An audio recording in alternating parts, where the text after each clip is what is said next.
Sir வணக்கம். வணக்கம். ரொம்ப மகிழ்ச்சி உங்களை சந்திச்சதுல. நீங்க நேரம் கொடுத்ததுக்கு ரொம்ப நன்றி. சவுக்கு சங்கரோட விடயம் தான் போன வாரம் எல்லாம் வைரல் டாபிக்கா போயிட்டு இருக்குது. அவருக்கு ஜாமீன் கிடைக்காது, குண்டாஸ்ல போட்டுருவாங்கன்னு சொன்னாங்க. பட் அதெல்லாம் உடைச்சு வெளியில வந்துட்டு இன்னைக்கும் அவர் அதே மாதிரி அவருடைய ஒர்க்கை அவர் பண்ணிட்டு இருக்காரு. நீங்க எப்படி பாக்குறீங்க சார்? யார் இந்த சவுக்கு சங்கர்? சவுக்கு சங்கர் அவர் ஏற்கனவே ஒரு காவல்துறையில இருந்தவர் தான் அவரு. அதனால அவருக்கு இன்னும் அவுட்லாம் தெரியும். முதல்ல அவர் என்ன பண்ணாருன்னா, அந்த சிறைத்துறையில நடக்கிற இதெல்லாம் கொண்டு வெளிச்சத்துக்கு கொண்டு வந்தாரு. அப்போ சவுக்கு சங்கருக்கு எப்படி இந்த மாதிரி நிறைய பணம் செய்தது, நிறைய விஷயங்கள் இருக்குதுன்னா நிறைய பேர் சொல்றாங்க. அங்க எல்லாம் கூட பார்த்தீங்கன்னா நிறைய கோடிக்கணக்கில் வீடுகள் வாங்குறாரு, அதெல்லாம் சொன்னாங்க. ஆனால் அவருக்கு எப்படி கிடைக்குது அப்படின்றது தான் ஒரு பெரிய $1,000,000 கொஸ்டின். என்னன்னா, இப்போ பெரிய பெரிய அதிகாரிகள் என்ன செய்யறாங்கன்னா, ஒரு கொள்ளையடிக்கிறாங்க, ஏதோ ஒன்று நடக்குது. அப்போ அவங்களுக்குள்ளுக்குள்ள ஒரு பிரச்சனை வருது. இந்த கொள்ளையடிச்ச பணத்தை எடுக்கும்போது பிரச்சனைகள் வருது. அப்போ அவங்க என்ன பண்ணாங்க, அவங்க அதை பொது வழியில கொண்டு போக முடியாது. அப்போ ஒரு ஆள் தேவை. அப்படின் போதுதான் அவங்க எடுத்த ஒரு ஆள் தான் சவுக்கு சங்கர். சவுக்கு சங்கர் என்னன்னா, இது பொது வழியில சொல்றாரு. இப்ப இதுக்கு முன்னாடி கூட சுப்பிரமணிய சாமின்னு ஒருத்தர் இருந்தாரு. இப்ப இருக்கிறாரு. ஜனதா கட்சியிலெல்லாம் இருக்கிறாரு. ஆனால் இருந்தாலும் யாருமே அவருக்கு மதிப்போ மரியாதையோ கொடுக்காத ஒரு சூழ்நிலை. ஓகே, அவரோட என்னன்னா, அவர் ஒரு சிஐஏ அமெரிக்கனுடைய ஒரு உளவாளியா இருந்தார்னு பேசப்பட்டது. இந்திரா காந்தி காலத்திலலாம் பேசப்பட்டது. அவருடைய வேலைகள் என்னன்னா, வெளிநாடுகள்ல இருந்து இப்போ ராணுவம், ஆயுத பலம், அது இதெல்லாம் நம்ம வாங்குவோம். அப்ப அதெல்லாம் அவரு உள்ளுக்குள்ள எடுத்துட்டு அவர்கிட்ட கொடுக்கறதுக்கு ஒரு பின்னணி இருந்தது. அவங்க எடுத்து கொடுப்பாங்க. அப்ப அந்த பணத்தை என்ன பண்ணுவாங்கன்னா, போயிட்டு பேசி அது ஒரு பணம் வாங்குவாரு. இதுதான் அவருடைய பின்னணியா இருந்தது. அதனுடைய சேம் டிட்டோ தான் இப்போ நம்ம சவுக்கு சங்கரும் ஃபாலோ பண்றாரு. ஏன்னா இப்போ அதிகாரிகள் உள்ள இருக்காங்க, வெளியில கொண்டு வர முடியாது. அப்ப அதுக்கு ஒரு ஆள் தேவை. அப்ப அந்த ஆள் யாருன்னா அவங்கதான் கொண்டு எல்லாமே கொடுக்குறாங்க, என்ன நடந்ததுன்னு. அதே மாதிரி அவங்களும் அந்த அதிகாரிகள் கிட்ட கொடுத்துட்டு, இந்த மாதிரி சவுக்கு சங்கர் கிட்ட போச்சு ஃபைலு அப்படின்னு சொல்லுவாங்க. சரி, சவுக்கு சங்கர் ஆஃப் பண்ணா என்ன பண்றது? இல்ல அவர் இத்தனை கோடி ரூபாய் கேட்கிறாரு, அவங்களே பேசுவாங்க. சரி, ஓகே, ஒரு நெகோசியேஷன் வந்தப்போ ஒரு பணம் கிடைக்கும். அந்த பணத்துல அவங்க கொஞ்சம் எழுதின்னு லைன் ஷேர் இவரு எடுத்துக்குவாரு. இதுதான் எனக்கு தெரிந்த இது. இப்ப ஏன் இது நீங்க கூட நினைக்கலாம், அது எப்படி நடக்கும், அது எப்படின்னு கூட நீங்க நினைக்கலாம். இப்ப பாத்தீங்கன்னா, டிஜிட்டல் அரெஸ்ட்னு ஒண்ணு நடக்குது. அந்த டிஜிட்டல் அரெஸ்ட்ல கோடி கோடியா வைக்கிறாங்க.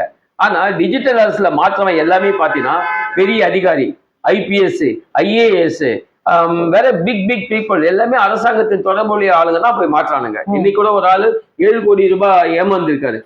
அவன் பாருங்க, டிஜிட்டல் அரசுன்னு ஒண்ணு கிடையாது. ஆனாலும் ஒருத்தன் ஏமாத்துறான். ஏன் அவன் பயப்படுறான் அப்படின்னா, இவன் திருடன். அப்ப இதனுடைய பின்னணி இந்த அரசாங்கத்தில் இருக்கிற எல்லாருமே பாத்தீங்கன்னா சம்பளத்தை கணக்கு பண்ணி எல்லாம் வாழறது இல்லை, எல்லாம் இந்த கொள்ளையடிக்கிற சம்பவம் தான். இதுதான் அவங்க டிஜிட்டல் அரசு இப்படி பின்னணி. அதே மாதிரிதான் நம்ம சவுக்கு சங்கரோடைய கதையும். அப்புறம் இன்னொன்னு என்னன்னா, ஒரு கான்ட்ராக்ட் எடுக்கிறாங்க. ஒரு கிலோமீட்டருக்கு ஒரு சின்ன எக்ஸாம்பிள் சொல்றேன். ஒரு கிலோமீட்டருக்கு 10 லட்சம் ரூபாய்.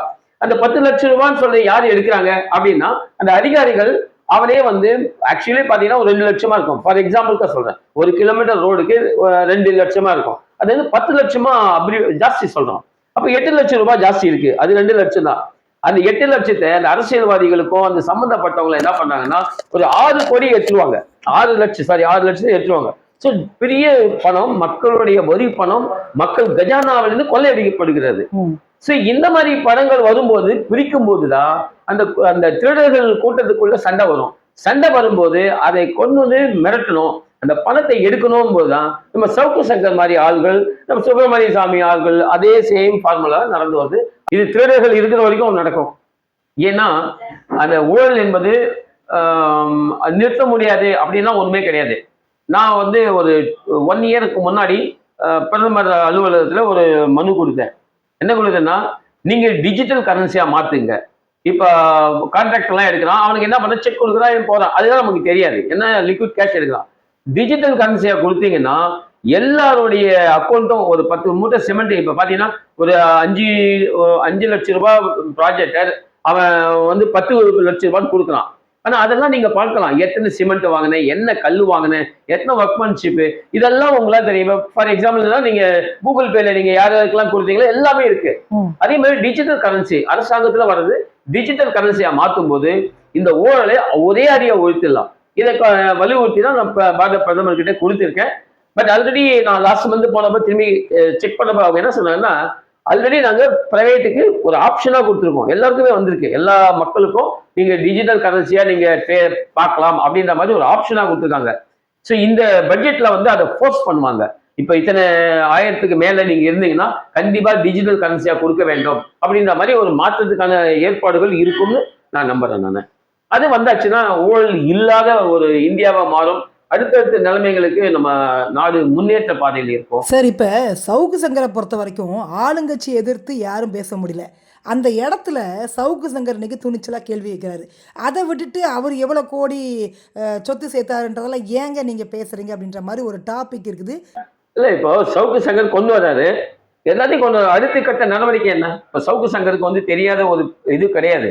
அவர் என்னன்னா இந்த பணம் வாங்குறதுதான் குறியா இருக்கு. அடுத்த கட்ட நகர்வு இல்லை. இப்ப எனக்கு தெரிஞ்ச ஒரு ஆபீசர் அடிக்கிறாரு, எனக்கு தெரியுது. அடுத்த கட்ட நகர்வு என்ன செய்யணும்? ஜனநாயக நாட்டுல எவ்வளவு நமக்கு உரிமைகள் என்னெல்லாம் செய்யணும் அதை செய்ய மாட்டாரு. சொல்றாரு, மீடியாவில் வந்து சொல்றாரு, நம்ம எல்லாம் பாக்குறோம். சவுக்கு சங்கர் உண்மையை சொல்றாரு. சவுக்கு சங்கரால அடுத்த நிலைமைக்கு கொண்டு போறது கிடையாது. அந்த பணத்து டீலிங்கோட முடிஞ்சது. அப்ப நம்மளெல்லாம் ஒரு முட்டாளாக்கி அவங்க பிசினஸ் தொடர்ந்து கொண்டு இருக்கிறது. இப்ப என்ன நடக்குதுன்னா அடுத்தடுத்த அதிகாரிகள் பயப்பட ஆரம்பிச்சிட்டான். ஸோ அதுதான் அவங்களுடைய மோட் ஆஃப் ஆப்ரண்டி அப்படின்ற மாதிரி அந்த வகையில அவர் நடத்துறாரு என்பதுதான் என்னுடைய கருத்து.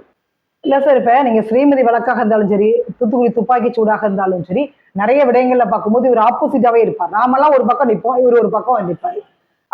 வலிமையானவர்கள் பக்கத்துலதான் இவர் நிற்பார தவிர பாதிக்கப்பட்ட மக்கள் பக்கத்துல இவர் நின்னதா நாம பார்க்கல. இல்ல, அவருக்கு என்ன தெரிஞ்சது, மிரட்டினா பணம் வரும். டிஜிட்டல் அரசு மாதிரி மிரட்டினா பணம் வரும். அரசாங்கத்திலேயோ அரசியல்வாதிகளும் திருடன் இல்லாதவங்க கிடையாது. எல்லாம் 100% வந்து ஒரு திருடி தான் அவங்க சம்பாதிக்கிறாங்க, அவங்களுடைய சுகபோக வாழ்க்கை நடத்துறாங்க என்பது மறுக்க முடியாத உண்மை. சரி, இதை வந்து கேபிட்டலைஸ் பண்றவர் தான் நம்ம சவுக்கு சங்கர். ஸ்ரீமதி மரணம் நடந்தது கள்ளக்குறிச்சியில. ஆனா அவர் யார் கூட தெரியுமா இருந்தாரு? அந்த பள்ளி நிர்வாகத்து கூட இருந்தாரு. பாவம், அந்த குழந்தை வந்து எதுக்கு போய் அதுவே போய் தற்கொலை பண்ணிக்குமா? ஒரு குழந்தைய போய் தற்கொலை பண்ணிக்கும்? படிக்கிற பொண்ணு, நல்லா படிக்கிற பொண்ணு எப்படி இது பண்ணும்? அதுக்கப்புறம் நடந்த நிகழ்வுலாம் நீங்க பாத்தீங்கன்னா போஸ்ட்மார்டம் ரிப்போர்ட்ல கோர்ட்டே சொல்லிச்சு, உன் டாக்டர் போகக்கூடாது. ஸோ இந்த மாதிரி நிறைய நிகழ்வுகளுக்கு இவர் சப்போர்ட் பண்ணார். அந்த அம்மாவை பத்தி, அந்த பெத்த தாய் எப்படி தன்னுடைய மகளை இப்படிலாம் செய்வாங்க, அதெல்லாம் இவர் விமர்சனம் பண்ணாரு. அது எனக்கு வந்து ஒரு ஏற்புடைய கருத்து இல்லை. காரணம், அவர் வந்து பணம் கொடுக்கப்பட்டது அங்க. அதனால அவர் அந்த பக்கமா போய் இந்த அம்மா மேல எல்லாம் நிறைய தப்பா அந்த யூடியூப்லாம் போட்டாரு. ஸோ அதனால எல்லாம் நம்ம கணிக்கும் போது சவுக்கு சங்கரினுடைய ஒரு பெரிய வியாபாரம் எல்லாரையும் அரசாங்கத்தில் இருக்கணும் போய் விமர்சிக்க வேண்டியது, சொல்ல வேண்டியது, அதன் மூலம் காசு கிடைக்குது, அவர் என்ஜாய் பண்றாரு, அவ்வளவுதான். அசைன்மெண்ட் அப்படின்னு எடுக்கிறதா சார்? இல்லைன்னா வந்துட்டு நீங்க சொன்ன மாதிரி அவர் ஒரு வியாபாரியா? சரி, அவரு கண்டிப்பா வியாபாரி. இப்ப பாருங்க, பிரசாந்த் கிஷோர் வந்து லாஸ்ட் அந்த லெவல்ல தான் அவர் இருக்காரு. இல்ல அவர் இருக்கிறதா சொல்றாங்க. இல்ல, பிரசாந்த் கிஷோர் வந்து பொலிட்டிக்கலி போய் என்னெல்லாம் எக்கனாமிக்கலி கொண்டு வரணும், எப்படி மக்களை திசை திருப்பது என்பது அவரு பிரசாந்த் கிஷோரது. அதே மாதிரி இப்ப ராபின்சன் ராபின் ஒரு சர்மா அப்படின்றவர் நியமிச்சிருக்காங்க. அவங்க எல்லாம் வந்து ஸ்ட்ராட்டஜி, பொலிட்டிக்கல் ஸ்ட்ராட்டஜி, அந்த ஓட் பேங்க் எப்படி எடுக்குது அந்த மாதிரி பொலிட்டிக்கல் ஸ்ட்ராட்டஜி. பட் நம்ம இவரோட பாத்தீங்கன்னா சவுக்கு சங்கரோட நிலைப்பாடு அப்படி இல்லை. சவுக்கு சங்கர் எப்படின்னா அது ஒரு பிசினஸ். அவருக்கு வந்து இந்த நம்ம நினைக்கிறோம் இபிஎஸ் பக்கம் இருக்காரு, டிஎம்கே பக்கம் இருக்கிறாரு அப்படின்னு நினைக்கிறோம். அவரு நிலைப்பாடு அது இல்லை. காசுக்காக என்ன சொல்றதுன்னா ஒரு ஏஜென்சி, அதாவது ஒரு ஏஜென்ட் பணத்துக்காக பார்த்தீங்கன்னா வெளிநாடுகள்லாம் ஒரு ஏஜென்ட் இது பண்ணுவாங்க. ஸோ அது மாதிரி ஒரு ஏஜென்ட், மாஃபியா ஏஜென்ட் மாதிரி தான் இவர் பண்றதை தவிர பொலிட்டிக்கலி ஸ்ட்ராட்டஜி கொடுக்குற ஆள் கிடையாது சவுக்கு சங்கர். எந்த அரசியல்வாதியும் நம்ம தூய்மையானவர்கள் நம்ம பார்க்க முடியல. அவங்ககிட்ட வந்து இவர் வந்து இந்த பணத்தை வாங்கி இவர் சம்பாதிக்கிறாருன்னா அது வந்து சரியா தவறு? உங்களோட பார்வையில் அது எப்படி இருக்கு? கண்டிப்பா தவறு. என்ன எவ்வளவு பணம் கிடைக்கும்? இப்போ எல்லா மனிதனுக்கும் ஒரு ஷெல்ஃப் லைஃப்னு ஒன்று இருக்கு. இப்போ ஆல்ரெடி அவருக்கு ஏதோ சம் ப்ராப்ளம்லாம் இருக்குன்னு சொல்லிதான் வச்சுட்டாங்க. என்ன ஹார்ட்ல ஸ்டண்ட் வச்சிருக்காரு, இல்லை எதுக்காக வாழ போறேன், எத்தனை நாள் வாழ போறேன், தூக்கி இருந்தா முடிஞ்சிச்சு உலகமே.